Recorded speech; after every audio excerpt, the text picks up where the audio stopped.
shirkan wuxuu ahaa shir degdeg ah emergency oo coronavirus ku saabsan kadib markii wadamada deriska ah ee Kenya iyo Ethiopia lagu arkay waxaan doorbidnay inay muhiim tahay degdeg inaan u qabanno shir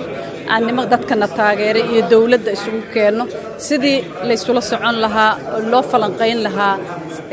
xaaladda siday tahay waxaan soo bandhignay waxyaalihii la qabtay dawladda ay qabatay guud ahaan iyo meesha aan u socono waxyaalaha aan u baahanahay inaan iyaga u sheegnay waxyaalihii aan soo qabanay oo ka update gareynay iyo kadib caqabadaha Soomaaliya haysta si ay ugu hortag iyo sameeyso Allah naga haya hadii cudurkaas soo galo ilaahan ka baryeynaa inuusan imaanin waa un taxadar in aan wareysano waxyaalaha aan u baahanahay oo qalab ah waxa loo baahan yahay qalab badan oo hadii lacala ilaahay naga hayo case uu dhaco oo qofka aad u xanuunsan loo yaani uu isticmaali lahaa marka waxaan sameeynay meelihii dadka lagu karantiili lahaa lagu haayan lahaa ilaa iyo waqti markay soo degaan dalka ka imaada dibadda meelaha cudurka uu ka jiro amaba looga shakiyaba marka waxaan la wadaagnay xaaladda guud ahaan siday tahay oo aan u sheegnay u bandhignay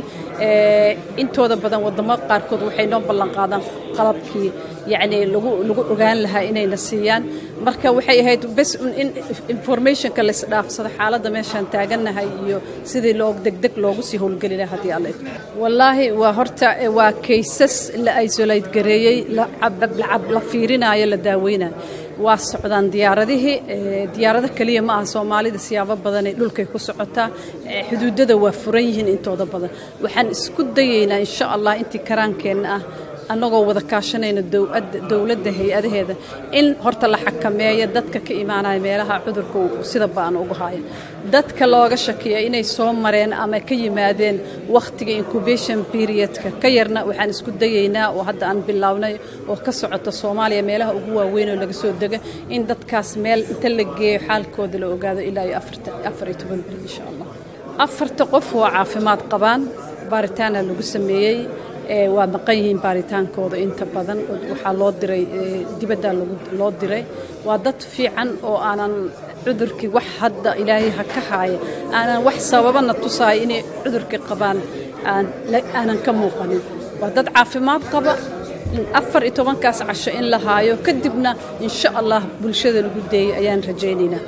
waxaan codsanaynaa qof allaale qofkii Soomaali ah oo takhtar ah ama kaalmo ka geysan kara waxaan ma aha cudurkan iyo sidoo u fiday dibkiis ilaahay naga haay ma aha wax wasaaradda caafimaadka kaliya ay shaqadeeda tahay waa wax dawladda oo dhan waa dadka private sector ka ahaado Soomaali oo dhan qof allaale qofkii ka geysan kara wacyigelinta inay nala qaataan inay wasaaradana la soo xiriiraan oo ay noqoto waxa national issue wax qaran ah oo sidii looga hortagay qaran ahaan looga wada shaqeeyo hadii alla idmo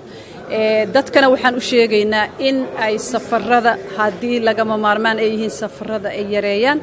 isku socodka badan uu yaraado meelaha lagu kulmo iyo shirarka badan ay aad u yaraadaan hadii laga maarmi karo la joojiyo hakad la geliyo wax walba oo looga hortagi karo inaan bulshada u sheegno iyo in nadaafada lagu dadaalo insha Allah taala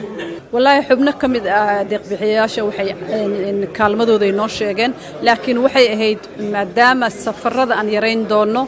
yareyn doono shirarka badan inaan update siino oo waxyaalihii sidaan diyaar garowga heerka aan joogno iyo waxyaalaha aan u baahanahay inaan mar labaad ku adkayno oo la wadaagno kaliya maya intaan ognahay la baaritaan lagu haayo lala socdo ma jiro case ilaahayna waxaan ka baryayaa inuusan noo keenin insha Allah taala